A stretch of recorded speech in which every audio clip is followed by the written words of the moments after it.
அஸ்ஸலாமு அலைக்கும் வரஹ்மத்துல்லாஹி வபரகாத்துஹு. இன்றைக்கு இந்த இடத்துல இந்த அரங்கத்தில் ஒரு 4 மாணவிகள் பேசுறதுக்காக வந்திருக்காங்க. வெள்ள நிவாரண பணிகளுக்கு நடுவில் மிக கடுமையான வேலைகள், ஒவ்வொரு தெருவுக்கும் வீடுகளுக்குள்ளும் நுழைஞ்சு போய் வேலை செய்கிறதுக்கு இறைவன் ஒரு பாக்கியத்தை எனக்கு தந்தான். கிட்டத்தட்ட ஒரு 20 நாட்களினுடைய வேலைகளின் ஊடாக 10 நாட்கள் தொண்டை முழுசும் அவுட்டு, எங்கேயும் போகலை. இந்த 10 நாட்கள் எங்கேயும் பேசுவதற்கு நகர முடியாத ஒரு தொண்டை, தொடர்ந்து இருமல். என் பக்கத்தில் உட்காந்துருக்கவங்க கூட கேட்டாங்க. அதையும் தாண்டி இன்றைக்கு இந்த இடத்துக்கு வந்து பேசணும் அப்படின்னு ஒரு இந்த வெள்ள நிவாரண பணிகளுக்கு பிறகான முதல் மேடையாக இந்த மேடையை அமைத்து கொண்டதற்கு காரணம், ஒரு 4 பெண் பிள்ளைகள் பேசுகிறாங்க. பட்டிமன்றம் அப்படிங்கிற வடிவத்தில் கிட்டத்தட்ட 25 ஆண்டு காலமாக தொடர்ந்து ஏதாவது ஒரு நலவை இந்த சமூகத்துக்கு செஞ்சிட முடியாதா அப்படிங்கிற பரிதவிப்போடு ஓடிக்கொண்டிருந்த எனக்கு, சேட்டலைட் சேனல்ஸில் பட்டிமன்ற நடுவராக பல போராட்டங்களில் அதுக்கான வேலைகளை செய்த எனக்கு, நம் பிள்ளைகள் பேசுகிறார்கள், ஹிஜாபோடு பேசுகிறார்கள், என்ன பேச போகிறாங்க, அதை கோஆர்டினேட் பண்ண வேண்டிய பொறுப்பை கையில் எடுக்க வேண்டிய தேவை இருக்குது. ஏன் அப்படின்னா, எங்கேயோ வெறும் சபரிமாலாவாக இருந்த என்னை இறைவன் ஃபாத்திமா சபரிமாலாங்கிற மிகப்பெரிய வாய்ப்பையும் பாக்கியத்தையும் வரத்தையும் கையில் கொடுத்து ஊர் ஊராக தெரு தெருவாக இன்றைக்கு களத்துக்கு வேலை செய்வதற்கு அனுப்பி கொண்டிருக்கிறான். இன்றைக்கு நம்ம சமூகத்தில் பார்க்கக்கூடிய பாதுகாப்பற்ற தன்மைகள், கேரளாவிலிருந்து ஒரு பார்வதி வந்து திருக்குரானை ஓதி ஒரு பரிசு பெற்றுக்கொண்டு மோட்டிவேஷனை பெற்றுக்கொண்டு போறதுக்கு பின்னாடியும் அவ்வளோ சிக்கல்கள். ஒரு சபரிமாலா ஃபாத்திமா சபரிமாலாவாக மாறி வேலை செய்யறதுலையும் அவ்வளோ சிக்கல்கள். ஆனால் இன்னைக்கு இருக்க சமூகத்தில் இருக்கிற பிரச்சனைகளுக்கு முன்னாடி பிரச்சாரம் பண்றதுக்கு ஒரு ஃபாத்திமா சபரிமாலா பத்தாது. லட்சக்கணக்கான ஃபாத்திமா சபரிமாலாக்கள் உருவாக்கப்படணும். தெரு தெருவாக, ஊர் ஊராக, கிராமங்கள் தோறும். எது ஹலால் எது ஹராம், அல்லாஹ் என்ன சொல்லியிருக்கிறான், குரான்ல என்ன இருக்கு. இன்னைக்கு இந்த மேடை காலையிலிருந்து ஒவ்வொரு நொடியும் குரான் பிரச்சாரம் அப்படிங்கிறத அவ்வளோ அழகா குழந்தைகள் மூலமாக கொண்டு போயிட்டு இருக்கு. அதுக்கு இவ்வளவு வேலைகளின் வடிவத்தில் செய்ய வேண்டி இருக்கிற இந்த காலகட்டத்தில் இந்த 4 பிள்ளைகள்ல யாராவது ஒரு பிள்ளை நாளைக்கு இந்த குரான் பிரச்சாரத்தை நோக்கி வந்துவிட மாட்டார்களா? அடிமைப்பட்டு கிடக்கிற சமூகத்தை மீட்டு கொண்டு வந்துட முடியாதாங்கிற தாக்கம். ஆனா இங்க வந்தோடனே பிள்ளைங்க 4 பேர் என்ன சொன்னாங்கன்னா, ரொம்ப பயமா இருக்கு. அப்படிதானம்மா? ரொம்ப பயமா இருக்கு, பேசிடுவோமான்னு தெரியல, கை நடுங்குது. நான் சொன்னேன், இங்க வந்திருக்கிற மக்களுக்காக பேச போறீங்களா, அல்லாவுக்காக பேச போறீங்களா அப்படின்னு கேட்டேன். ஆனா உடனே ஆன்சர் சொல்லிட்டாங்க, அல்லாவுக்காக தான் பேச போறோம், மனுஷங்களுக்காகலாம் நாங்கள் பேச வரல இல்லை அப்படின்னு. கூலியை அல்லாட்ட தான் நீங்கள் எதிர்பார்க்குறீங்க அப்படிங்கிறது உண்மைனா தைரியமாக பேசுங்க. இல்லை இங்கே உட்காந்துருக்க இவங்க கிட்டையும் அந்த கேமரா கிட்டையும் கூலியை எதிர்பார்க்க போறீங்க அப்படின்னா பயந்துக்கிட்டே பேசலாம். இது பேச்சுங்கிறதுக்காக இந்த நிகழ்ச்சியில் இதை சொல்லி நான் தொடங்கலை. நாம் வாழுகிற வாழ்க்கையில் ஒவ்வொரு அமல், ஒவ்வொரு செயலும் கூலியை ஆண்டவன்ட்ட தான் எதிர்பார்க்குறேன் அப்படின்னா தைரியமாக நம்ம வேலையை செய்யலாம்.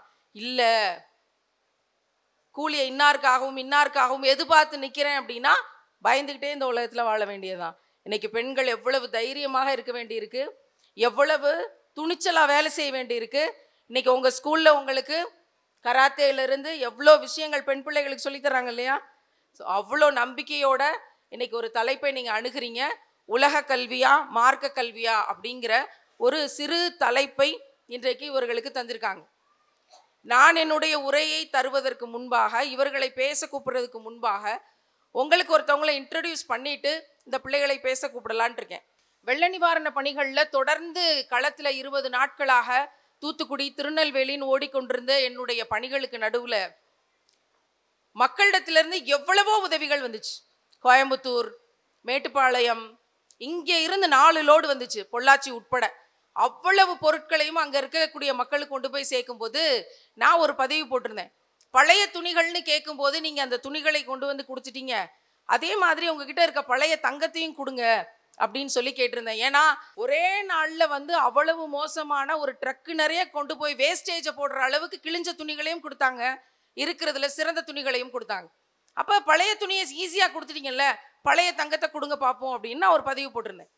இன்றைக்கு அதை பார்த்துட்டு கோயம்புத்தூர்ல இருந்து ஒரு சகோதரி என்னோட அசிஸ்டன்ஸை தொடர்பு கொண்டு பேசி இங்கே வந்து என்னுடைய அம்மாவினுடைய நகை இது, என்னுடைய பாட்டியினுடைய நகை இதுன்னு சொல்லி கொண்டு வந்து இன்னைக்கு என்னிடம் அவங்களுடைய நகைப்பெட்டியை ஒப்படைச்சிருக்காங்க. நான் இது எதுக்காக அவங்களுடைய நகைப்பெட்டி அப்படின்னு இதை நான் சொல்கிறேன் அப்படின்னா, இதுக்குள்ளே இருக்கிற இந்த நகைகள் மட்டும்தான் அவர்களுக்கு சொந்தமான நகையாக இருந்திருக்கு. அவங்களுடைய அம்மாவோட நகை, அவங்க இப்போ உயிரோடு இல்லை, அவங்களுடைய பாட்டியோட நகை, அவங்க முன்னோர்களுடைய நகை, வேற எந்த நகையுமே அவங்கள்ட்ட கிடையாது. அவங்க யார் அப்படின்னா, கிட்டத்தட்ட 7 வருஷத்துக்கு முன்னாடி அல்லாஹ்வை பற்றி முதலாக கேள்விப்பட்டு, உங்களுக்கு வந்து டாய்லெட்டில் இருக்கும்போது வயிறு வலிக்குது அப்படின்னா நீங்கள் போய் ரெஃப்ரெஷ் ஆகிட்டு ஒரு இடத்துல போய் நின்று அங்கேருந்து கடவுளை தேடுவீங்களா, இல்லை டாய்லெட்லேயே ஆண்டவா எனக்கு வயிறு வலிக்குதுன்னு கத்துவீங்களா அப்படின்னு யாரோ ஒரு முஸ்லீம் எங்கேயோ இருந்து அவங்ககிட்ட அந்த செய்தியை சொல்லியிருக்கிறாங்க. அதுக்கு பிறகு அவங்க இறைவன் அப்படிங்கிற கான்செப்டை பற்றி யோசிக்க ஆரம்பித்து எப்படியாவது குரானை கண்டுபிடிக்கணும்னு சொல்லி விஜயா பதிப்பகத்தில் போய் திருக்குரான் வேணும்னு திருக்குரான் கேட்க போக அங்கே திருக்குரானே இல்லை. இங்கேயும் அங்கேயுமா ஓடுனவங்க ஒரே ஒரு புக்கை கொண்டு வந்து கொடுத்துருக்காங்க. எவ்வளவு காசுன்னு கேட்கும்போது என்கிட்ட 200 ரூபா தான் இருக்குன்னு அந்த சகோதரி சொல்லியிருக்காங்க. அப்போ அவர் சொல்லியிருக்காரு, இல்லை நேற்று ஒரு சகோதரர் வந்து கொடுத்தார், யாராவது மாற்று சகோதர சமூகத்தை சேர்ந்தவங்க வந்து குரான் வேணும்னு கேட்டா இதை கொடுங்கன்னு ஒரே ஒரு குரான் கொடுத்தாங்க. அந்த குரானை இப்போ நான் உங்களுக்கு தரேன், இதுக்கு விலை கிடையாதுன்னு சொல்லி கொடுக்க போக அவங்க இஸ்லாத்தை ஏற்றுக்கொண்டு, அவங்க கணவர் அவங்களால இஸ்லாத்தை ஏற்றுக்கொண்டு, அவங்க பிள்ளைகள் அவங்களுக்கு பிறகு இஸ்லாத்தை ஏற்றுக்கொண்டு, எவ்வளவோ இந்த சமூகத்தின் புறக்கணிப்பை தாண்டி 8 ஆண்டுகளாக இந்த கோயம்புத்தூர்ல பெண்களுக்கான தாவா பணியை செய்து கொண்டு இன்றைக்கு இந்த நகையை இந்த மீட்டிங்க்கு ஆலிவ் ஸ்கூலோட நிகழ்வில் கொண்டு வந்து நான் ஒப்படைக்கிறேன்னு ஒப்படைச்சிருக்காங்க. அந்த சகோதரி இங்கே வந்திருக்காங்க. அவங்க பேரு ஆசியா. அவங்க சொன்ன ஒவ்வொரு விஷயமும் அவ்வளவு ஆச்சரியம். அவங்க கிட்ட இருந்த விஷயங்கள், அவங்க எப்படி அவங்க கணவரை இஸ்லாத்துக்கு கொண்டு வந்தாங்க. நீங்க தஹஜ்ஜுத்ல 2 கையையும் நீட்டி கேளுங்க ஆண்டவன்ட்ட, உங்களுக்கு என்ன வேணும்னு கேளுங்க. 3 மாசத்துக்குள்ள அவங்க அல்லாட்ட பேசினாங்களாம். அவங்க சொல்றாங்க, நான் அல்லாட்ட பேசினேன், நான் 3 மாசத்துக்குள்ள என் கணவர் எனக்கு அவர் கேட்ட மாதிரியான நல்ல மாற்றத்தை அவர் கொடுத்து இஸ்லாத்தை ஹிதாயத்தை கொடுத்துரு, அப்படி இல்லைன்னா என் கணவரை விட்டு நான் பிரிந்து விடுகிறேன் அப்படின்னு சொல்லி என் கணவரை என்கிட்ட இருந்து பிரிச்சிரு, கொடுத்தா இஸ்லாத்தை கொடு என்னுடைய கணவருக்கு, இல்லை என்னுடைய கணவரை என்கிட்ட இருந்து பிரிச்சிருன்னு அவ்வளோ துணிச்சலான துவாவை கேட்டு 1.5 மாசம் அவருடைய கணவர் தினமும் 3 மணி காலையில் தஹஜ்ஜுதுக்கு எந்திரிச்சு தஹஜ்ஜுத் தொழுது உட்காந்து சமணங்கால் போட்டு 2 கை நீட்டியும் கேட்டாராம். கேட்ட பிறகு அவர் என்ன கேட்டாரோ அது கிடைத்ததனால் நாம் இஸ்லாத்தை ஏற்றுக்கொள்ளலாம் சொல்லி இன்றைக்கு குடும்பத்தோட அவ்வளவு அருமையான தாவா பணியை கோயம்புத்தூர்ல செஞ்சிட்டு இருக்காங்கன்னா ரொம்ப சந்தோஷம் உங்களை சந்திச்சதுல. அவங்க ஒரு பெரிய கைத்தட்டல் கொடுத்துடலாம் அவங்களுக்காக. நாரை தக்பீர், அல்லாஹ் அக்பர். நீங்கள் வந்து அல்லாட்ட ஏதோ ஒன்று கேட்டதா சொன்னேன்னு சொன்னீங்க இல்லையா, நான் என்ன கேட்டேன், எது உங்களுக்கு கிஃப்டாக கிடைச்சதுன்னு நான் கேட்டேன் உங்கள்கிட்ட. அதுக்கான ஆன்சர் மட்டும் நீங்கள் சொல்லிவிட்டு, அவங்க எங்கே போகணும்னு இப்போ வந்து துடிச்சிட்டு இருக்காங்கன்னா, என் கையில் வந்து 1.5 பவுண்ட் நகத்தோட கையில் கொடுத்துட்டு ரேஷன் கடைக்கு டோக்கன் கொடுத்துருக்காங்க, நான் போய் அந்த டோக்கனில் சாமானை வாங்கணுங்கிறதுக்காக துடிச்சிட்டு இருக்காங்க. நான் சொன்னேன், அந்த டோக்கனுக்குரிய சாமான்லாம் விடுங்க, என்ன வேணுமோ அதை நாங்கள் வாங்கி தரோம்னு சொல்லி அவங்கள உங்களுக்கு அறிமுகப்படுத்தணுங்கிறதுக்காக இருக்க வச்சேன். ஸோ அவங்ககிட்ட மைக் கொடுக்க முடியுமா? உங்களுக்கு இஸ்லாம் வந்த பிறகு உங்களுக்கு எது கிஃப்டாக கிடச்சிச்சின்னு கேட்டேன். அதை மட்டும் அவங்க பதிவு செஞ்சுட்டு நீங்கள் ரேஷன் கடைக்கு போவேன்னா வீட்டுக்கு போனால் போதும். வரமத்துல்லாஹி வபரகாத்துஹு. அவங்க கேட்டாங்க, இஸ்லாத்துக்கு வந்ததுனால உங்களுக்கு என்ன கிடச்சிது? இஸ்லாமே கிடச்சிருக்கு, அல்லாவோட அன்பு கிடச்சிருக்கு. அல்லாவை பற்றி அறிந்து கொள்கின்ற அறிவை தவிர வேறு என்ன பெரிய கிஃப்ட் இருக்கும்? ஹிதாயத்து தான் பெரிய கிஃப்ட்டு. உலகத்தில் காசு பணம் சொத்து வேறு எதுவுமே கிஃப்ட்டு கிடையாது. அல்லாஹ் தன்னை படைத்த ரப்பை அறிந்துக்கிட்டு அவன் சொன்னபடி வாழ்கிற அந்த வாழ்க்கை தான் கிஃப்ட்டு. இங்கே நம்ம வாழ்ந்துட்டா, இங்கே விதைச்சிட்டா அங்கே அறுவடை பண்ண போகிறோம் மறுமையில். அல்லாஹ் சொன்னபடி வாழ்ந்தால் நமக்கு அங்கே சொர்க்கம். அப்போ அதுக்கான களம் தானே இது. அப்போ அல்லாவை பற்றி அறிஞ்சிக்கிற அறிவு தான், அதுதான் பெரிய சொத்து. அல்லாவோட அன்பு தான் சொத்து. உலகத்தில் இருக்கிற மனுஷங்க பொருள் எல்லாமே அழிஞ்சிரும், அல்லாவோட அன்பு அழியாது. அல்லாவோட அன்பே கிடைக்கும்போது நமக்கு இன்னும் வேறு என்ன வேணும்? எனக்கு கிடைச்ச இந்த இன்பம், இந்த சந்தோஷம் உலகத்தில் எல்லாருக்குமே கிடைக்கணும். யான் பெற்ற இன்பம் பெருக வையகம் சொல்லுவாங்க இல்லையா, அந்த மாதிரி எனக்கு சொர்க்கம் மற்றவங்களுக்கு நரகமா அப்படிங்கிறத என்னால் ஏற்றுக்க முடியல. ஏன்னா அல்லாஹ் தன் படைத்த எல்லா படைப்பினங்களையும் நேசிக்கிறான். அப்போ அல்லாவுக்காக நானும் எல்லாத்தையும் நேசிக்கிறேன். கோயம்புத்தூர் மட்டும் இல்லை, தமிழ்நாடு மட்டும் இல்லை, இந்தியா முழுக்க உலகம் முழுக்க இருக்கிற எல்லா சகோதர சகோதரிகளுக்கும் நான் அல்லாவின் திருப்பெயரால் அழைப்பு விடுக்கிறேன். நீங்கள் உலகத்தில் இருக்கிற எத்தனையோ கிரகந்தங்கள் புக்குகள் எல்லாம் படிச்சிருப்பீங்க. எனக்கு அப்துல் ரஹீம் அண்ணா இஸ்லாத்தை பற்றி அல்லாஹை பற்றி சொன்னாங்க, நான் தேடினேன், படித்தேன், எனக்கு பிடிச்சிருந்தது, நான் ஏற்றுக்கிட்டேன், நான் வாழ்கிறேன். அதே மாதிரி நீங்களும் எல்லாரும் உலகத்தில் இருக்க எல்லா சகோதர சகோதரிகளுக்கும் நான் அல்லாவின் பெயரால் அழைப்பு கொடுக்குறேன். குரானை ஒரு வாட்டியாவது வாசித்து பாருங்கள். முகமது நபி ஸல்லல்லாஹு அலைஹி வஸல்லம் அவங்களோட வாழ்க்கை வரலாறை படித்து பாருங்கள். உங்களுக்கு அது பிடிச்சிருந்தா இஸ்லாத்தை ஏற்றுக்கிடுங்க. ஏன்னா அல்லாவே உங்களுக்கு குரானில் அதுதான் சொல்லியிருக்கான், உங்களுக்கான வாழ்வின் மார்க்கமாக இஸ்லாத்தை தான் நான் தேர்ந்தெடுத்திருக்கேன், அதனால் முஸ்லீமாகவே அன்றி மரணிக்க வேண்டாம் அப்படின்னு அல்லாஹ் சொல்லியிருக்கான். ஸோ எல்லாருக்கும் நான் அல்லாவின் திருப்பெயரால் அழைப்பு விடுக்கிறேன். அஷ்ஹது அன் லா இலாஹ இல்லல்லாஹ வ அஷ்ஹது அன்ன முஹம்மதன் அப்துஹு வ ரசூலுஹு என்ற களிமா சொல்லி எல்லாரும் இஸ்லாத்தை ஏற்றுக்கிட்டு முஸ்லீமாக வாழ்ந்து முஸ்லீமாக களிமா சொல்லி மரணிங்க. மறுமையில் சொர்க்கத்தில் எல்லாரோடையும் சந்தோஷமாக வாழணுங்கிறது தான் என்னோட விருப்பமும். அதனால் உலக மக்கள் எல்லாருக்குமே நான் அழைப்பு விடுக்கிறேன், இதை ஏற்றுக்கோங்க. அல்ஹம்துலில்லாஹ். மேடையில் இருக்க 4 பிள்ளைங்களுக்கும் இவங்கள தான் நான் காட்டுறேன். அவங்க இதுக்கு முன்னாடி எந்த ஸ்கூலுக்கு போய் உட்காந்து படிக்கலை, யாரும் கண்டென்ட் கொடுக்கல, மனப்பாடம் பண்ணலை. ஆனால் தமிழ் திருக்குறானை எடுத்து 2 முறை முழுக்க படித்து முடிச்சிருக்காங்க. இப்போ அரபியில் குரானை எழுத்து கூட்டி படிக்கிற இடத்துக்கு போயிருக்கிறாங்க. உலகம் முழுக்க இருக்கக்கூடியவங்களுக்கு அழைப்பு கொடுக்குறேன்னு சொல்லி ஒரு சகோதரி உங்கள் ஊரை சேர்ந்தவங்க இல்லையா? ஸோ இவங்களை இன்ஸ்பிரேஷனாக எடுத்துகிட்டு பேசுங்க. மார்க்க கல்வியேன் பேசுவதற்காக 11ஆம் வகுப்பு மாணவி சப்ரீனா, வாங்க தைரியமாக பேசுங்க. அன்பார்ந்த பெற்றோர்களே, இங்கு கூடியிருக்கும் சக நண்பர்களே, உங்கள் அனைவரின் மீதும் அல்லாஹ்வின் அன்பும் அருளும் என்றென்றும் நிலவட்டும் என்று இறைவனிடம் பிரார்த்தித்து என்னுடைய உரையை ஆரம்பம் செய்கின்றேன். அஸ்ஸலாமு அலைக்கும் வரஹ்மத்துல்லாஹி வபரகாத்துஹு. எனக்கு கொடுக்கப்பட்டுள்ள தலைப்பு மாணவர்களின் வாழ்க்கைக்கு பெரிதும் உதவுவது மார்க்க கல்வியா உலகக் கல்வியா என்பதுதான். இப்போது நான் உங்கள் முன் பேச போகும் தலைப்பு மாணவர்களின் வாழ்க்கைக்கு பெரிதும் உதவுவது மார்க்க கல்வியே என்பதுதான். இப்போ நம்ம பார்க்குறோம், பெரும்பாலான மக்கள் உலக கல்விக்கு கொடுக்குற முக்கியத்துவத்தை மார்க்க கல்விக்கு கொடுக்கறதில்ல. மார்க் அப்படிங்கிற ஒரு அடிப்படையில் ராயலான ஸ்கூலில் சேர்த்தணும் அப்படின்னு நினைக்கிறாங்க. மார்க் வேணும் அப்படின்னு நினைக்கிறதுலாம் வாஸ்தவம் தான். ஆனால் நம்ம பிள்ளை அங்கே படிக்க போதே அங்கே ஒழுக்கம் இருக்கா, ஹிஜாப் இருக்கா, தொழுகைக்கு அனுமதி இருக்கா, அதெல்லாம் பார்க்கறதில்ல. ஸ்போக்கன் இங்கிலீஷ் கிளாஸ் இருக்கா, ரொபோட்டிக்ஸ் இருக்கா, ஸ்விம்மிங் இருக்கா, இதெல்லாம் தான் பார்க்குறாங்க. ஒரு ஹிஜாபை நேசிக்கிற ஒரு பொண்ணு கூட தான் ஹிஜாபை கழட்டி சைக்கிள் ஸ்டாண்டில் வச்சுட்டு போகிற ஒரு நிலமை. நம்ம இன்றைக்கி ஹிஜாபை பேணாமல் இருக்கிறதுனால பெண்களுக்கு எவ்வளோ கொடூரம் நடக்குதுன்னு நம்மள எல்லாத்துக்கும் தெரியும். சரி, ஹிஜாப் ஒரு பக்கட்டும் இருக்கட்டும், நம்ம அடுத்து நம்ம தொழுகைக்கு வருவோம். எந்த ராயலான ஸ்கூல்லையும் தொழுகைக்கு அனுமதி இருக்கிறதில்ல. காஃபிர்களுக்கும் முஸ்லீம்களுக்கும் இடையே இருக்க ஒரே மிகப்பெரிய வித்தியாசம் என்ன? தொழுகை. அப்படிப்பட்ட தொழுகையை விடுறது எவ்வளோ பெரிய பாவம். அல்லாஹ் குரானில் சொல்கிறான், அல்லாஹ் நம்ம கொடுத்த மிகப்பெரிய பொக்கிஷமே குரான் தான். அந்த குரானில் அல்லாஹ் சொல்கிறான், என்னை வணங்குவதற்காகவே தவிர உங்களை நான் வேறு எதற்காகவும் படைக்கவில்லை. நம்ம இன்னைக்கு பார்க்குறோம், இந்த உலகத்தில் எவ்வளோ பேர் எவ்வளவோ குறைபாடுகளோடு இருக்காங்க. அல்ஹம்துலில்லாஹ், அல்லாஹ் நம்மளை இவ்வளோ ஆரோக்கியமாக வச்சுருக்கான். அவனோட குரானை தெரிஞ்சுக்கிறதுக்காக நம்ம இங்கே எல்லாரும் கூடியிருக்கோம். அதுக்கு அல்லாஹ்வுக்கு நன்றி சொல்ல வேணாமா? ஆமாம் தானே நடுவர் அவர்களே?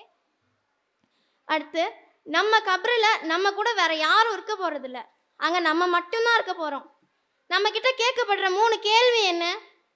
உன்னுடைய இறைவன் யார்? உன்னுடைய மார்க்கம் எது? உன்னுடைய நபி யார்? ஃபார்முலா சொல்லு, போயம் சொல்லு அப்படின்னா யாருமே கேட்க போகிறதில்ல. நீங்கள் இப்போ கேட்கலாம், என்னோட இறைவன் அல்லாஹ் அப்படின்னு எனக்கு தெரியாதா, நான் சொல்லிடுவேனே அப்படின்ட்டு. ஆனால் அது அவ்வளோ ஈஸி இல்லை. நம்ம இந்த உலகத்தில் நம்ம மார்க்கத்தை தெரிஞ்சுக்கிட்டு அல்லாஹ் சொல்கிறத கேட்டு நம்ம நபி ஸல்லல்லாஹு அலைஹி வஸல்லம் அவங்க வழிகாட்டினபடி நடந்திருந்தால் மட்டுமே அந்த 3 கேள்விக்கும் நம்மளால் பதில் சொல்ல முடியும். நம்மளோட இந்த உலக வாழ்க்கை அப்படிங்கிறது ரொம்ப அற்பமான ஒன்று. நம்மளோட மறுமை வாழ்க்கை ரொம்ப நிலையான ஒன்று. இங்கேருந்து ஒன்ஸ் நம்ம போயிட்டா மறுபடியும் நம்மளால் வர முடியாது. அதனால் இங்கே இருக்கும்போதே திருந்துங்கள், உணருங்கள், அல்லாஹ் மன்னிப்பவன். ஆகவே மாணவர்களின் வாழ்க்கைக்கு பெரிதும் உதவுவது மார்க்க கல்வியே. இந்த அடிப்படையான மார்க்க கல்வி இருந்திருந்தால் மார்க் அப்படிங்கிற ஒரே விஷயத்துக்காக ஹிஜாபை கழட்டி சைக்கிள் ஸ்டாண்டில் வச்சுட்டு போயிருக்க மாட்டாங்க, தொழுகையை விட்டுருக்க மாட்டாங்க, எக்ஸாம் இருக்குது அப்படிங்கிற காரணத்தினால நோன்பு வைக்காமல் இருந்திருக்க மாட்டாங்க. ஆகவே மாணவர்களின் வாழ்க்கைக்கு பெரிதும் உதவுவது மார்க்க கல்வியே. எனக்கு வாய்ப்பளித்த, என் வாதத்தினை முன்வைக்க அருள் புரிந்த வல்ல ரஹ்மானுக்கும் எனக்கு வாய்ப்பளித்த ஆசிரியர் பெருமக்களுக்கும் என் சலாமினை கூறி எனது உரையை முடித்துக் கொள்கிறேன். அஸ்ஸலாமு அலைக்கும் வரஹ்மத்துல்லாஹி வபரகாத்துஹு. சப்ரீனா, மார்க்க கல்வி தான் முக்கியமாக இருக்குது இன்னைக்கு மாணவர்களுக்கு அப்படின்னு, குறிப்பாக மாணவிகளுக்கு அப்படின்ற ஒரு தொகுப்பை கொண்டு வந்து வச்சுருக்காங்க. மேடைக்காக பேசுகிற எவ்வளவோ பேரை பார்த்துட்டே தான் இருக்கோம். வாய் இருக்கவெல்லாம் இன்னைக்கு நல்லா தான் பேசுகிறான், எது உண்மை எது சத்தியம்னு தெரிய மாட்டேங்குது.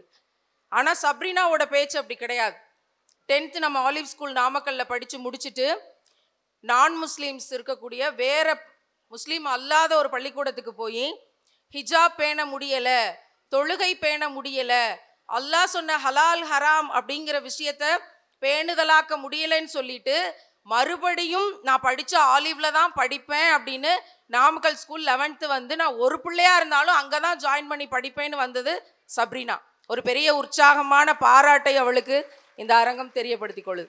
இதை அவன் மட்டும் சொல்லலை, அவங்க அம்மாவும் சேர்ந்து என் பிள்ளை இப்படி ஃபீல் பண்ணுறா, அவளுடைய உணர்வுக்கு நாங்கள் மதிப்பு தரணும், இந்த மனப்பான்மை தாயும் பிள்ளையுமாக சேர்ந்து எடுக்கக்கூடிய அல்லாஹ்வை நோக்கிய இந்த மனப்பான்மை மாற்றம் தான் நாளைக்கு சமூகத்துக்கான ஒரு பெரிய மாற்றம். அடுத்து ஹைஃபா. அஸ்ஸலாமு அலைக்கும் வரஹ்மத்துல்லாஹி வபரகாத்துஹு. இங்கு கூடியிருக்கும் அனைத்து பெரியோர்களுக்கும் சபையினருக்கும் எல்லாம் வல்ல அல்லாஹ்வின் திருப்பொருத்தத்தை அடைய ஏக இறைவனிடம் துஆ செய்கின்றேன். எனக்கு பேச கொடுத்துள்ள தலைப்பு மாணவர்களின் வளர்ச்சிக்கு பெரிதும் உதவுவது உலகக் கல்வியா மார்க்க கல்வியா என்பதே. இப்போது உங்கள் முன் நான் பேச போகும் தலைப்பு மாணவர்களின் வாழ்க்கைக்கு பெரிதும் உதவுவது உலகக் கல்வி என்பதே. நடுவர் அவர்களே, மார்க்க கல்வி வேணான்னு நான் சொல்லலை, அதுக்காக உலகக் கல்வி தான் சிறந்ததும்னு சொல்லலை. மார்க்க கல்வி அவசியம்தான், அதுக்காக உலகக் கல்வியே இல்லாத மார்க்க கல்வி எப்படி சாத்தியம்? எனக்கு முன்னாடி பேசின சகோதரி சொன்னாங்க, சில பெற்றோர்கள் பெரிய ராயலான ஸ்கூலில் சேர்த்து விடணும்னு பார்க்குறாங்களே தவிர ஒழுக்கம் இருக்கா, ஹிஜாப் இருக்கா, ஃபுல் யூனிஃபார்ம் இருக்கான்னு பார்க்கறது இல்லை. ஸ்போக்கன் இங்கிலீஷ் கிளாஸ் இருக்கா, ரொபோட்டிக்ஸ் இருக்கா, ஸ்விம்மிங் இருக்கான்னு தான் பார்க்குறாங்க. என் சகோதரி, உங்ககிட்ட ஒன்று கேட்குறேன், இங்கே இருக்க மாணவர்களில் எத்தனை பேர்த்தோட பெற்றோர் படிச்சுட்டு வேலைக்கு போகிறாங்க? பல பேர் கூலி வேலைக்கு போயிட்டு சொந்தமாக தொழில் செஞ்சுட்டு கஷ்டப்பட்டுட்டு தான் இருக்காங்க. தான் பட்ட கஷ்டம் தன் பிள்ளைங்க படக்கூடாதுன்னு தனக்கு இல்லைனாலும் தன் பிள்ளைங்களுக்காக உழைச்சி சம்பாதிச்சு படிக்க வச்சு பெரிய ஆஃபீஸராக்கி பார்க்குற அந்த பெற்றோர்களுக்கு எவ்வளவு மனநிறைவாக இருக்கும் தெரியுமா? இப்போ ரீசண்டாக தர்மபுரியில் குவாரியில் வேலை செய்கிற கல்லுடைக்கிறவங்களோட மகன் டாக்டர் ஆகிட்டாங்க.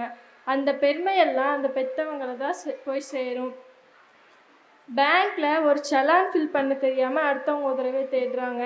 ஏடிஎம்மில் பணம் எடுக்க தெரியாமல் அடுத்தவங்க உதவியை தேடுறாங்க. அந்த பணம் எடுத்து தரவன் நம்ம சொல்கிற பணத்தை தான் எடுத்து தருவான்னு என்ன நிச்சயம்? இதெல்லாம் எதனால்? உலக கல்வி இல்லாததுனால. ஒரு ஸ்டேட்டில் இருந்து இன்னொரு ஸ்டேட்டுக்கு போகவோ, ஒரு கண்ட்ரியில் இருந்து இன்னொரு கண்ட்ரிக்கு போகவோ தெரியாது. நீங்கள் கேட்கலாம், ஏர்போர்ட்லேயே கைட் பண்ணி கூட்டிகிட்டு போயிடுவாங்கன்னு. ஆனால் அவங்க சொல்கிறத புரிஞ்சுக்க கூட நமக்கு உலக கல்வி அவசியம்.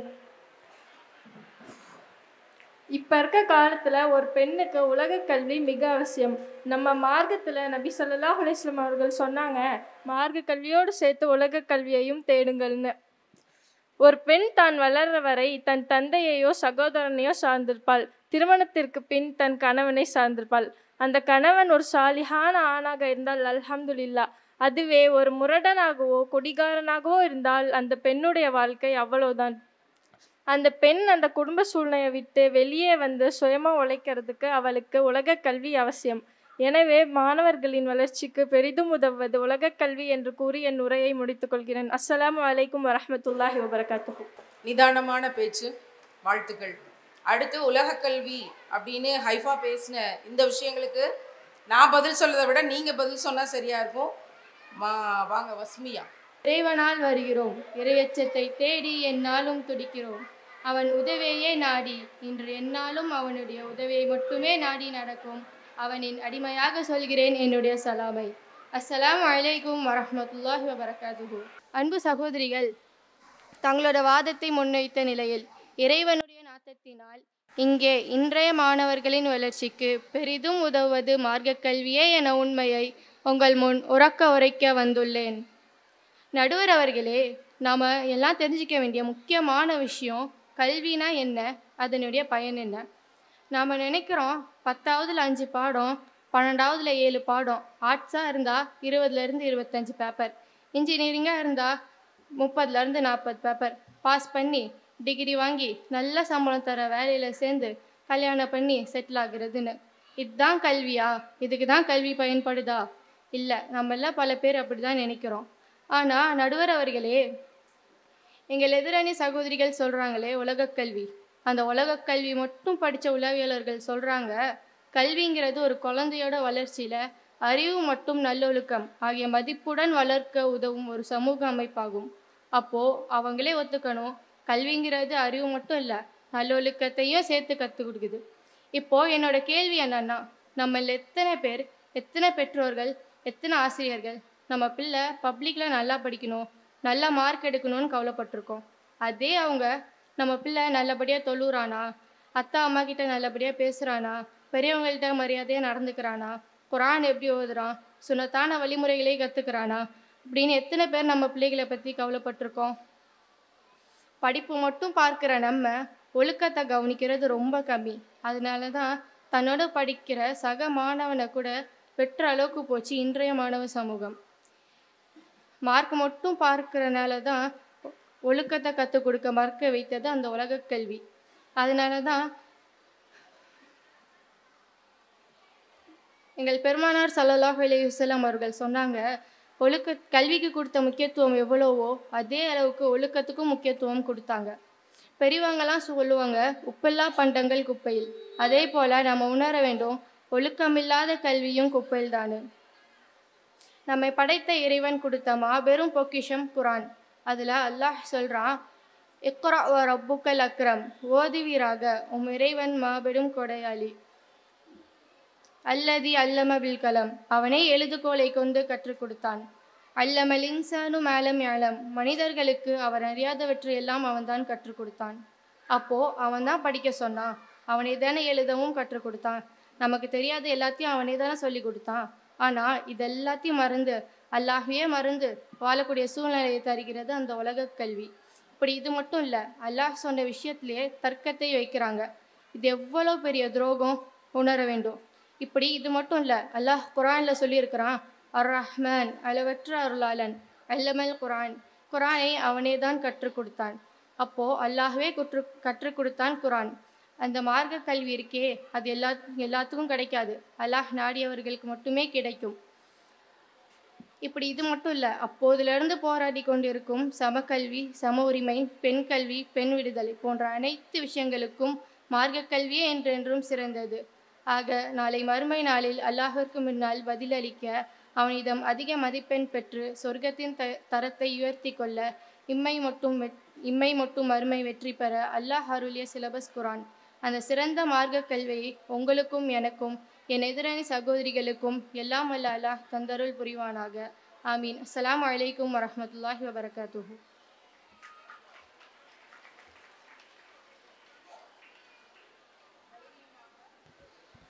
தைரியமாக நிறைவு பேச்சாளராக வாங்கம்மா தாஹிரா, உலக கல்வியே அப்படின்னு சொல்றதுக்கு.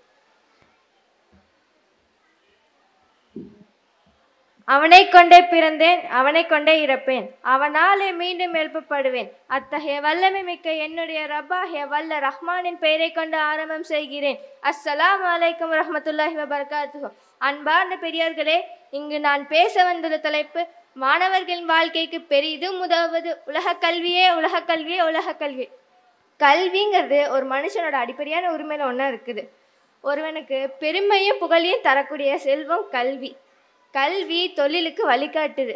இப்படி கல்வியின் சிறப்பை பற்றி பேசும்போது ஒரு பழமொழி சொல்லுவாங்க, கற்றவனுக்கு சென்ற இடமெல்லாம் சிறப்பு. அதாவது கல்வி கற்றோர் எங்கு சென்றாலும் பிறரால் மதிக்கப்படுகிறார். நடுவர் அவர்களே, ஒரு சமுதாயம் உயர் பெற தேவை கல்வி. கல்வி இல்லாமல் ஒரு சமூகம் உயர்வு பெறாது. உலகத்தில் ஒடுக்கி அடக்கப்பட்டுள்ள சமூகம் பின்னாடி கல்வியின் மூலமாக தலை நிமிர்ந்து நிற்கிறத பல வரலாறுல நம்மளால் பார்க்க முடியுது. அதே மக்கள் கல்வி இல்லாமல் தாழ்த்தப்பட்டு தலைகீழான மாற்றத்தையும் நம்மளால் பார்க்குது. இதுவெல்லாம் என்ன சொல்லுது? கல்வியோட முக்கியத்துவத்தையும் அவசியம் தானே சொல்லுது.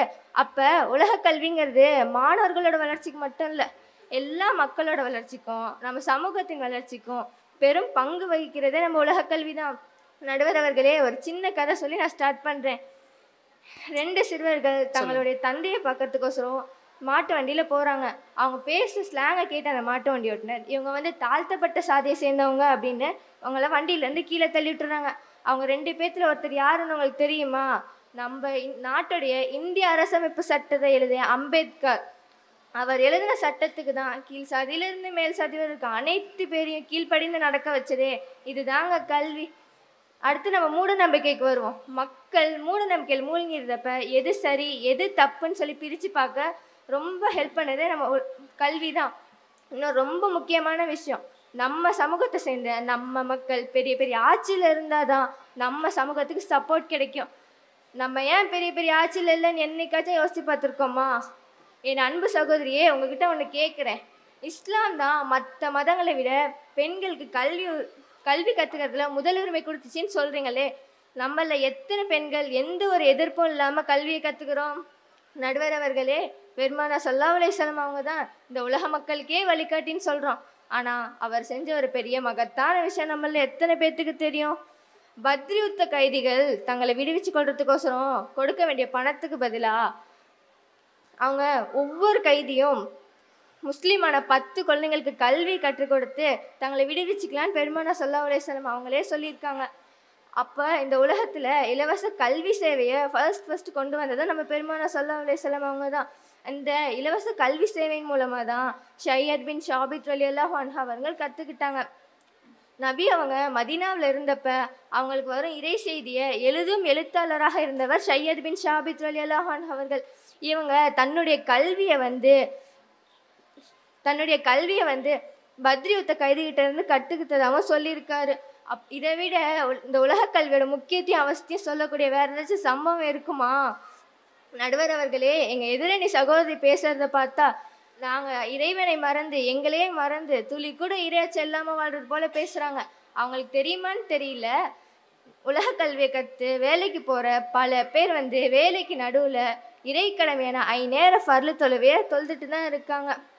இப்போ இங்கே நடக்கிற இந்த விழாவே எடுத்துக்குவோம். இது எதுக்காக நடக்குது? மாஷா அல்லாஹ், நம்முடைய குரானை மற்றவங்களுக்கு எத்தி வைத்து அதனுடைய அற்புதத்தை உணர வேணுங்கிற நோக்கத்தில் தானே நடக்குது. இது யார் மூலயமா நடக்குது? உலக கல்வியை கற்றுக்கிட்டு இருந்த சகோதர சகோதரிகளாலும் அல்லாஹ்வின் நாட்டத்தை கொண்டு மட்டுமே நடந்துகிட்டு இருக்கு. அப்போது நம்ம மார்க்கத்தை காலத்துக்கு ஏற்ப மக்களினை கொண்டு போய் சேர்க்கணும்னா அதுக்கும் உலக கல்வி வேணும். கடைசியாக ஒன்று மட்டும் சொல்லி முடிச்சுக்கிறேன். இங்கு கல்வியை கொண்டு வென்றவர்களும் உண்டு, கல்வியன்றி கொல்லப்பட்டவர்களும் உண்டு. ஒரு சமுதாயம் தலை நிமிர்ந்து நிற்க தேவை கல்வி. நாம் சமுதாயம் அல்லாஹ்வை தவிர மற்றவர்களிடம் தலை குனியாமல் நிற்க தேவை. ஈமானோடு கலந்த உலக கல்வி. அஸ்ஸலாமு அலைக்கும் வரஹ்மத்துல்லாஹி வபரகாத்துஹு. பயந்து பேசிட்டீங்களா 4 பேரும்? எவ்வளோ பயம்! இந்த பயம் எல்லா இடத்துலையுமே இருக்கு. ஒரு இடத்துல போய் சிஏ அப்படின்ற போராட்டத்தில் பேசணும்னா பயம் இருக்கு. ஹிஜாபுக்கு ஆதரவாக அப்படின்னு மேடைகளில் பேசுறதுக்கு பயம் இருக்கு. ஹிஜாபோடு இருந்தால் பள்ளிக்கூடத்துக்குள்ள வராதிங்க. நீ முஸ்லீமா? நீ முஸ்லீம் பிள்ளையா? நீ ஹிஜாபோட தான் படிக்கணும்னா பள்ளிக்கூடத்துக்கு வராத, மதரசாக்கு போ. இந்த ஸ்டேட்மெண்ட் இந்த நாட்டுடைய வீதிகளில் ஒழிச்சது. இப்போ பேசும்போது யாரோ ஒரு பிள்ளை சொன்னாலே, சைக்கிள் ஸ்டாண்டில் ஹிஜாபை கலத்தி வச்சுட்டு போகணும், பர்தாவை சைக்கிள் ஸ்டாண்டில் கலத்தி வச்சுட்டு போகணும். இந்த தலையெழுத்து இருக்கும்போது நான் உலக கல்வியை தேர்ந்தெடுப்பனா மார்க்க கல்வியை தேர்ந்தெடுப்பனா அப்படின்னு இங்கே பேசக்கூடிய பிள்ளைகள் இப்போ பேசுகிறாங்க. ஒரு மிகப்பெரிய வேலை செய்ய வேண்டியது இருக்கு. நீ ஹிஜாபோட பள்ளிக்கூடத்துக்கு வராத அப்படிங்கிற ஸ்டேட்மெண்ட்டுக்கு பின்னாடி மிகப்பெரிய வேலைகள் செய்ய வேண்டி இருக்கிறது. ஒவ்வொரு ஊர்லையும் அந்த மாவட்டத்தில் மிகச்சிறந்த பள்ளிக்கூடங்கள், இஸ்லாமிய பள்ளிக்கூடங்களை உருவாக்க வேண்டிய மிகப்பெரிய பொறுப்பு இந்த தலைமுறைக்கு இருக்கு.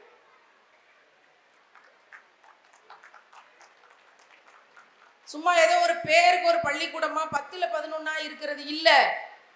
அந்த மாவட்டத்தின் சிறந்த பள்ளிக்கூடம் அந்த இஸ்லாமிய பள்ளிக்கூடம்னு இருக்கணும். அங்க நம்ம பிள்ளைகள் படிக்கும்போது ஹிஜாபோடு படிக்கக்கூடிய பிள்ளைகள் ஹிஜாப் இல்லாமல் படிக்கக்கூடிய பிள்ளைகளுக்கு அழகிய முன்மாதிரிகளாக இருப்பாங்க. ஆட்டோமேட்டிக்கா குர்ஆன் அப்படிங்கிற கல்வி உலக கல்வியோடு சேர்ந்து யார் மூலமா போகும்னா இந்த பிள்ளைகள் மூலமாக அந்த பிள்ளைகளுக்கு போய் சேரும்.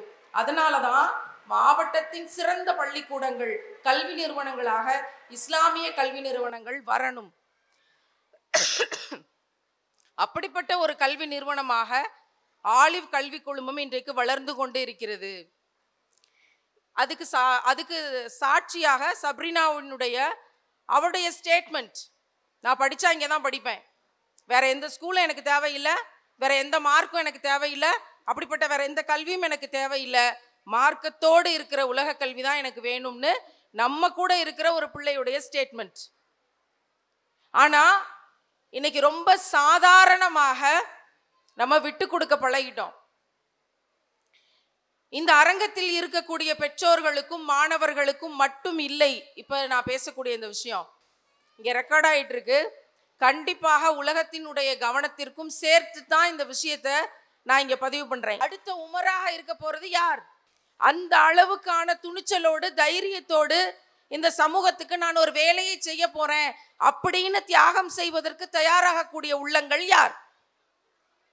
என்னுடைய பிள்ளையை நான் மார்க்கத்துக்காக அர்ப்பணிக்கிறேன், என்னுடைய பிள்ளையை நான் குர்ஆன் கல்விக்காக அர்ப்பணிக்கிறேன் அப்படின்னு சொல்லக்கூடியவங்க யார்? எத்தனை பேர்? உலமாக்கள் அழுது கொண்டு ஒரு பக்கம் கேட்கிறாங்க, உங்களுக்கு 2 பிள்ளைகள் இருந்தா ஒரு பிள்ளையை மார்க்கத்துக்காக கொடுங்க. இனி குர்ஆனை ஏத்தி வைக்காம இந்த உலகத்துல எந்த நலவையும் நாட முடியாது. உலமாக்கள் ஒரு பக்கம் அழுது கொண்டு கேட்கிறாங்க, மார்க்க கல்விக்கான முக்கியத்துவம் எவ்வளவு பெருசா இருக்க வேண்டியது இருக்கு அப்படின்னு. ஆனா இன்னைக்கு இதெல்லாம் என்ன ஆயிடுச்சுன்னா, வாயோடு ஈமான் கொண்டவர்கள் அப்படிங்கிற ஒரு ஸ்டேட்மெண்ட் உண்டு. வாய் வரைக்கும் ஈமான் இருக்கும், உள்ளம் வரைக்கும் ஈமான் போயிருச்சா அப்படின்னு கேட்டா தெரியல. உள்ளம் வரைக்கும் ஈமான் போகும் என்றால் இந்த உலகத்துல அல்லாஹ்வை தவிர யாருக்கும் எந்த பயமும் கிடையாதுங்கிற ஒரு வாழ்க்கை வசப்படும். அப்படி ஒரு சமூகம் இருக்கும்போது முகமது நபிகள் நாயகம் ஸல்லல்லாஹு அலைஹி வஸல்லம் அவர்கள் எதை கல்வி என்று சொன்னார்களோ அந்த கல்வி மட்டும்தான் இந்த உலகத்துல விரிஞ்சு கிடக்கும். இன்னைக்கு வெள்ளம் வருது, இவ்வளவு பிரச்சனைகள் உலகத்துல இருக்கு, எங்க பார்த்தாலும் ஏகப்பட்ட பிரச்சனைகள், ஒவ்வொரு வீட்டிலையும் பிரச்சனை இருக்கு. நிம்மதியாக இருக்கக்கூடியவங்க எத்தனை பேருன்னு கேட்டா நம்மள எத்தனை பேருங்க கை தூக்க முடியும்? எனக்கு எந்த கவலையும் கிடையாது, நிம்மதியா சாப்பிட்டு நிம்மதியா தூங்கி நிம்மதியா வாழ்ந்து எப்போ அல்லாஹ்வை சந்திக்க போறேன்னு நான் வாழ்றேன் அப்படின்னு கேட்டா நம்மில் எத்தனை பேர் கை தூக்க முடியும்? ஆனால் முஸ்லீமாகத்தான் வாழ்ந்து கொண்டிருக்கிறோம். இந்த நிகழ்ச்சியை தொடங்கும் போது ஒரு சகோதரியை இன்ட்ரோடியூஸ் பண்ணி இந்த நிகழ்ச்சியை தொடங்கணும்னு திடீர் முடிவு. காரணம் என்னன்னா, 12,000 17,000 ரூபாய் ப்ரமோஷன்ங்கிறது அவங்களுக்கு அவ்வளோ பெரிய விஷயமா இருக்கு. தஹஜுத்துல கேட்டு கிடைச்சிருச்சுங்கிறத 5,000 ரூபாயில அவங்க தண்ணீரை விடைகிறாங்க. ஒரு குண்டுமணி தங்கம் இல்லாம கையில இருக்கிற 1.5 பவுன் நகையை கொண்டு வந்து ஒரு ஏழையின் குடும்பத்துக்கு உதவட்டும் அப்படின்னு கொண்டு வந்து கொடுத்துட்டு போறாங்க. ரேஷன் கடைக்கு போறா அவ்வளவு வேகமாக, அந்த கிட்டு கூட கையில இல்லை இப்போ, ஆனா 1.5 பவுன் நகையை தூக்கி கொடுத்துட்டு போற மனசு. ஏழைகளுக்கும் அனாதைகளுக்கும் சிறைப்பட்டோர்களுக்கும் உதவுங்கள்னு குர்ஆன் சொன்னதை நான் நேசிக்கிறேன்னு அந்த சகோதரி சொல்லிட்டு கடந்து போறாங்க. இந்த அரங்கத்தில் நீங்க எல்லாரும் மார்க்க கல்வி படிக்கிற பிள்ளைகள் தானே, எல்லாரும் இஸ்லாமிய கல்வியை படிக்க தானே செய்றீங்க. ஆமா, நானும் சேர்த்து தான். நம்மள எத்தனை பேரு நாம் படிக்கிற கல்வியை ஃபாலோ பண்றோம்? ஹிஜாப் அப்படிங்கிறது உயிரினும் மேலானது அப்படிங்கிறது முஸ்லிம்களுக்கு. ஃபர்தா அப்படிங்கிறது அந்த உடை கலாச்சாரத்தின் பின்னாடி நபிகளார் என்ன கொடுத்தாங்கன்றது இனி ரொம்ப பேச வேண்டியதில்லை. ஆனா ஜிமிக்கி இல்லாம, ஜமிக்கி இல்லாம, ஃபர்தால டிசைன் இல்லாம ஒரு ஃபர்தாவை கண்டுபிடிக்க முடியுதாமா இன்னைக்கு? படிக்கிற பிள்ளைகள் பேணுதலாக இருக்காங்க, பெரியவங்க. இந்த பிள்ளைகள் வேதனைப்பட்டு வருத்தப்பட்டு செய்திகளை பதிவு செய்யக்கூடிய நிலைமையில, வாழ்க்கையில எல்லாத்தையும் அல்லாவுக்காக நான் விட்டு தர்றேன் அப்படின்னு சொல்லக்கூடிய பல தியாகங்கள் இந்த அரங்கத்துல பல பேர் அத்தாட்சிகளாக இருக்காங்க. ஆனால் என்னுடைய அழகையும், நான் மார்க்கம்னு ஒன்று படிச்சனே, இந்த உடையிலிருந்து, இந்த உடையில் பேணுதல்ங்கிறத கூட விட்டு கொடுக்க முடியலையே. நீங்க 4 பேர் லிப்ஸ்டிக் யூஸ் பண்ணுவீங்களாமா? பண்ணுவீங்களா? பண்ண மாட்டீங்களா? எப்பவுமேவா? லிப்ஸ்டிக் இல்லாத அரங்கங்கள் இன்னைக்கு கிடையாது. பிள்ளைகள்லாம் வந்து ப்ரோக்ராம் பண்றாங்கன்னா அவங்களுக்குலாம் லிப்ஸ்டிக்ஸ்.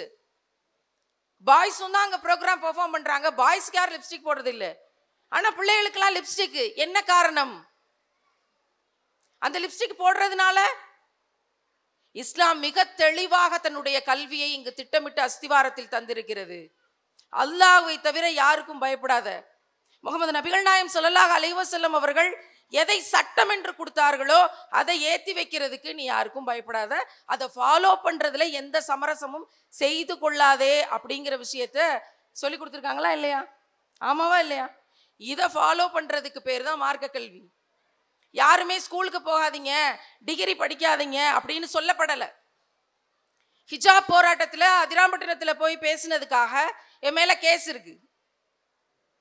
4 இடத்துல ஹிஜாப் போராட்டத்தில் பேசினதுக்காக என் மேல கேஸ் இருக்கு. என்னுடைய பாஸ்போர்ட் முடக்கி வைக்கப்பட்டிருக்கு. 60,000 ரூபாய் செலவு பண்ணி மதுரை ஹைகோர்ட்ல கேஸை ஃபைல் பண்ணா 7 மாசமாக இழுத்தடிக்கிறாங்க. பாஸ்போர்ட் ஏஜென்சில இருந்து சொல்றான், இவங்க முஸ்லீம் ஆயிட்டாங்க, அதனால பாஸ்போர்ட் தர முடியாது. வழக்கு இருக்கு. இருக்கிற உண்மையை சொல்றேன். ஹிஜாப் அப்படிங்கிற விஷயத்துக்காக போராட்டத்தை முன்னெடுத்து பல பேர் வழக்கு வாங்கி, எங்கள் ரசூல் எங்களுக்கு சொன்னது அப்படிங்கிறதுக்காக இதை ஃபாலோ பண்ணி நீ பள்ளிக்கூடத்துக்கு வராத, மதரசாக்கு போ அப்படின்னு சொல்லக்கூடிய சிஸ்டம் இங்க இருக்கு. அப்படின்னா நான் இங்க இருந்து பிள்ளைகளுக்கு சொல்றேன், அடுத்த உமர் யார் அப்படின்னு ஆண் பிள்ளைகளை பார்த்து கேட்டதை போல அடுத்த அன்னை ஆயிஷா போல இருக்கக்கூடியவர்கள் யார்? நான் இந்த வேலையை செய்ய போறேன் அப்படின்னு முடிவெடுக்கக்கூடியவர்கள் யார்? விளையாண்டு கொண்டு இருக்கக்கூடிய சின்ன பிள்ளைங்களுக்கு இது புரியாம இருக்கலாம், ஆனா மேடையில் இருக்க இந்த 4 பிள்ளைகளுக்கு புரியும்ல. இந்த ஹிஜாப்ங்கிற விஷயத்துல போய் மேடையில பேசினதுக்காக என் மீது வழக்கு பதியப்பட்டிருக்கிறதுங்கிற நோவினை உங்களுக்கு புரியும்ல. அதனால என்னுடைய எல்லா பாஸ்போர்ட்டுகளும் முடக்கப்பட்டு இருக்கிறதுங்கிற பிரச்சனையே உங்களுக்கு புரியுதுல்ல. இந்த 4 பிள்ளைகளை முன்னிறுத்தியே நான் கேட்கிறேன், நாளைக்கு நீங்க என்னவாக போறீங்க சொல்லுமா? நாளைக்கு நீங்க என்னவாக போறீங்க? அன்னை ஆயிஷா போல வர போறீங்களா? மார்க் அறிஞரா வர போறீங்க? நீங்க வாட்ஸ் யுவர் எய்ம்? படிச்சு என்ன ஆக போறீங்க? இப்பதான் யோசிக்க போறாளாம், நீங்க படிச்சு என்ன ஆக போறீங்க? இஸ்லாமிக் ஸ்கூல் தொடங்க போறாளாம். பெரிய பாராட்டு தெரியப்படுத்தணும், நான் படிச்சு பெரிய ஆளாகி நான் கரஸ்பாண்டன்ட் ஆகிறேன்னு முடிவு பண்ணியிருக்காங்க. நீங்க உளவியல் நிபுணர் ஆக போறாங்களாம், சைக்காலஜிஸ்ட். ஏன்னா இன்னைக்கு பாதி பேர் பைத்தியங்களாக தெரிந்து கொண்டிருக்கிற உலகத்துல தான் வாழ்ந்துட்டு இருக்கோம். அப்போ ஒருத்தர் படிச்சு நான் சைக்காலஜிஸ்ட் ஆக போறேன், நான் இஸ்லாமிக் ஸ்கூல் தொடங்கி கரஸ்பாண்டன்ட் ஆக போறேன், நான் அன்னை ஆயிஷா போல ஒரு மார்க் அறிஞராக வர போறேன், நான் இனிமே தான் யோசிக்கலாம்னு இருக்கிறேன் மேடம் அப்படின்னு ஒருத்தவங்க இன்னைக்கு நைட்டுக்குள்ள யோசிச்சு சொல்லுங்க, சரியா? இந்த 4 பிள்ளைகளை வச்சே நான் சொல்றேன், இவ்வளவு தூரம் நீங்க உங்களுடைய கனவை நோக்கி நகரணும்னா உலக கல்வியை நல்லா படிக்கணுமா இல்லையா? நல்லா படிக்கணுமா இல்லையா? உங்களுக்கு கொடுத்துருக்கிற என்ன நீங்க செலக்ட் பண்றீங்களோ அந்த உலக கல்வியை நல்லா படிக்கணும். நீங்க ஒரு சைக்காலஜிஸ்ட் ஆக போறீங்க, ஒரு முஸ்லீம் சைக்காலஜிஸ்ட். நீங்க ஒரு கரஸ்பாண்டன்ட் ஆக போறீங்க, ஒரு முஸ்லீம் கரஸ்பாண்டன்ட். நீங்க ஒரு மார்க்க அறிஞர்களா, ஒரு இஸ்லாமிய மார்க்கத்தை ஏற்றி வைக்கிற அறிஞராக ஆக போறீங்க. இன்ஷா அல்லாஹ் நீங்க ஒரு முஸ்லீம் கலெக்டர் ஆக போறீங்கன்னு வச்சுக்குவோம், பெருசா எய்ம் பண்ணுவோம், சரியா? இந்த பிள்ளைகள் எல்லாம் உலக கல்வியை மட்டும் படிச்சுட்டு சைக்காலஜிஸ்டா, கலெக்டரா, ஒரு டீச்சரா, ஒரு ப்ரீச்சரா, ஒரு கரஸ்பாண்டண்டா மாறுறதுக்கும், மார்க்க கல்வியை படித்து நம் உயிரினும் மேலான உத்தம நபிகளாரினுடைய தியாக வாழ்க்கையின் படி நின்று நான் ஒரு சைக்காலஜிஸ்டா வரேன், நான் முஸ்லீம் ரசூல்லா சொன்ன ஷரியத் படி நான் ஒரு கலெக்டரா வரேன், ஷரியத் படி நான் ஒரு கரஸ்பாண்டண்டா வரேன், ஷரியத் படி அதை ஏற்றி வைக்கிற பிராக்டிஸ் பண்ற ப்ரீச்சரா வரேன் அப்படிங்கிற விஷயங்களை இந்த 4 பேர் முன்னெடுத்தாங்கன்னா தமிழ்நாட்டுக்கு மட்டும் இல்லை, இந்த ஒட்டுமொத்த இந்தியாவுக்கும் மிகப்பெரிய தூண்களாக இந்த 4 பிள்ளைகளும் இருப்பார்கள். அது ஆலிவ்ல இருந்து போன பிள்ளைகளாக இருப்பார்கள்ங்கிறது மிகப்பெரிய சந்தோஷம், பெருமையுமா இல்லையா? ஆமாவா இல்லையா? இதுதான் இன்றைக்கு தேவைப்படுகிற விஷயம். நல்லா படிங்க, சிறப்பா படிங்க. ஆனால் இங்க ஷரியத் அப்படிங்கிறதுக்காக எத்தனையோ பேர் உயிரை கொடுத்து அதை உருவாக்கி கொடுத்துருக்காங்க. அது உடை சார்ந்த விஷயமா இருக்கட்டும், ஹலால் ஹராம் பேன்ற விஷயங்களாக இருக்கட்டும், பேசுற விஷயமா இருக்கட்டும். நான் மேடையில பேசுறேன் அப்படின்னா அதுக்கு என்னை தகுதிப்படுத்தி கொண்டு நான் பேசணும், இல்லைன்னா பேசுறதை நிப்பாட்டிடணும். நிறைய தங்கத்தை கொடுங்கள், உங்கள்கிட்ட இருக்கிறதுல 100 பவுன் வச்சிருக்கீங்களா, 10 பவுன் ஏழைகளுக்கு கொடுங்க அப்படின்னு சொல்றேன் அப்படின்னா அதை நான் செஞ்சுட்டு பேசணும், இல்லைன்னா பேசக்கூடாது. நான் இஸ்லாத்தை ஏற்றுக்கொண்ட பிறகு என்னிடம் இருக்கிற தங்க நகைகளை ஏழை பிள்ளைகளின் படிப்புக்கு கொடுத்துட்டு தான் நான் இந்த செய்தியை நான் பரப்பி கொண்டிருக்கிறேன். இஸ்லாத்தை ஏற்றுக்கொண்ட பிறகு இந்த 3 வருஷத்துல எனக்கு எந்த தங்க நகையும் தேவைப்படலை, தங்கமே தேவைப்படலை. ஏன்னா இறைவன் ரசூல் என்கிற தங்கத்தை எனக்கு தந்திருக்கிறார், ரசூலினுடைய ஷரியத் என்கிற தங்கத்தை இறைவன் எனக்கு தந்திருக்கிறான்.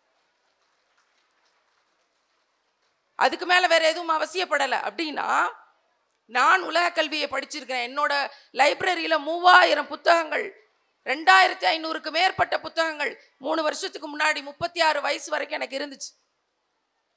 அதுல ஒரு புத்தகம் கூட உத்தம நபிகள் நாயகம் ஸல்லல்லாஹு அலைஹி வஸல்லம் அவங்கள பத்தி படிக்கக்கூடிய புத்தகம் எனக்கு இல்லை, எனக்கு கிடைக்கல, எனக்கு யாரும் ஏற்றி வைக்கல, சோசியல் மீடியா வழியாக எனக்கு தெரியல. ஒரே ஒரு சிஏஏ போராட்ட களத்துல 25 பக்கம் கொண்ட எனக்கு பிடித்த பெருமானார் அப்படிங்கிற ஈரோடு தமிழன்பன்கிற ஒருத்தர் எழுதின ஒரு 25 பேஜஸ் ஆன புக்கை நான் படித்ததுக்கு பிறகு இந்த வெளிச்சம் எனக்கு கிடைச்சது, இஸ்லாம் அப்படிங்கிற வரம் கிடைச்சது. அப்படின்னா இங்கே இருக்கிற பிள்ளைகளுக்கெல்லாம் நான் நிறைய சொல்கிறேன், ஹையர் செகண்டரி படித்து கொண்டிருக்கிற விவரம் தெரிந்த பிள்ளைகளுக்கு, பெற்றோர்களுக்கு சொல்கிறேன், உங்கள் பிள்ளைகளை என்னவாக வேணாலும் ஆக்குங்க, படிக்க வைங்க. ஆனால் மார்க்கம் தெரிந்த, ஹலால் ஹராம் தெரிந்த, நிறைய இஸ்லாத்தை பேசக்கூடியவர்களாக, எழுதக்கூடியவர்களாக, குரான் பிரச்சாரம் செய்யக்கூடியவர்களாக மாற்றுங்கள். அதை தவிர இந்த உலகத்தை காப்பாத்துறதுக்கு வேற வழியே இல்லை. உலகத்தை மட்டும் இல்லை, உங்கள் பிள்ளைகளை காப்பாத்துறதுக்கும் வேற வழியே இல்லை. பில்கிஸ் பானு அப்படிங்கிறவங்க 11 பேரால அபியூஸ் பண்ணப்பட்டாங்க. அந்த கேஸ் உங்களுக்கு தெரியும். 2 நாளைக்கு முன்னாடி சுப்ரீம் கோர்ட் தீர்ப்பு சொல்லியிருக்கு. 2022 அந்த 11 பேரையும், அந்த ரேபிஸ்ட் 11 பேரையும் ரிலீஸ் பண்ணது தப்பு. இன்னும் 2 வாரத்தில் அவன் அத்தனை பேரும் ஜெயிலுக்கு போகணும்னு முந்தானேத்து தீர்ப்பு வந்திருக்கு. நான் ஆலிவில் படிக்கக்கூடிய பிள்ளைகளுக்கும், ஆலிவில் பிள்ளைகளை நம்பி படிக்க வைக்க கொண்டிருக்கக்கூடிய பெற்றோர்களுக்கும் இந்த செய்தியை சொல்லி நிறைவு செய்கிறேன். உங்கள் பிள்ளைகளை நன்றாக படிக்க வையுங்கள். பச்சை கலர் மையில கையெழுத்து போட்டு சட்டமன்றத்திலும் பாராளுமன்றத்திலும் ஹிஜாபோடு உறுதிமொழி ஏற்கக்கூடிய பிள்ளைகளாக உங்கள் பிள்ளைகளை நீங்கள் நன்றாக படிக்க வையுங்கள். இந்த பிள்ளைகள் மார்க்கத்தோடு அங்கு வந்து இந்த உலகத்தை மாற்றக்கூடியவர்களாக, ரசூலின் வழியை, வெளிச்சத்தை இந்த உலகத்துக்கு பரப்பக்கூடியவர்களாக இருக்கணும். அதற்கான கல்விதான் இப்போ நம்ம கொண்டு போக வேண்டிய கல்வி அப்படிங்கிற புரிதலோடு உலக கல்வியை மார்க்க கல்வியோடு சேர்த்து படியுங்கள். நாங்கள் எல்லாம் படிக்கிறோம், கடைசியில் கொஞ்சோண்டு மார்க்க கல்வி படிக்கிறோம்னு தயவு செய்து மோட்டிவேட் ஆயிராம உலக கல்வியை நிறைய நிறைய நிறைய மார்க்க கல்வியோடும், அதை பிராக்டிஸ் பண்ற திராணியோடும், தியாகத்தோடும், வலியோடும், நான் ரசூல்லாவினுடைய அசிஸ்டன்ட், அல்லாஹ்வினுடைய அசிஸ்டன்ட்ங்கிற உணர்வோடு உங்கள் பிள்ளைகளை செயல்பாட்டாளர்களாக, குரானை பயிற்சி செய்பவர்களாக உருவாக்குங்கள். மேடையில் பேசிய 4 பிள்ளைகளும் கொடுத்த வாக்கின்படி ரசூலுல்லாஹ்வின் உம்மத்துக்களுக்கு பணி செய்யக்கூடிய, ஹலால் ஹராம் பேணி வாழக்கூடிய சிறந்த மார்க்க அறிஞர்களாக வருவதற்கு என்னுடைய துவாக்கள். இங்கு வந்திருக்கிற அத்தனை பேருக்கும் இறைவன் மேலான ஜன்னத்துல் ஃபிர்தௌஸில் இடம் தருவானாக. நம் பாவங்களை அவன் மன்னிப்பானாக. மீண்டும் ஒரு முறை உங்களுக்கான நன்றிகளை தெரிவித்து நிறைவு செய்கிறேன். அஸ்ஸலாமு அலைக்கும் வரஹ்மத்துல்லாஹி வபரகாத்துஹு.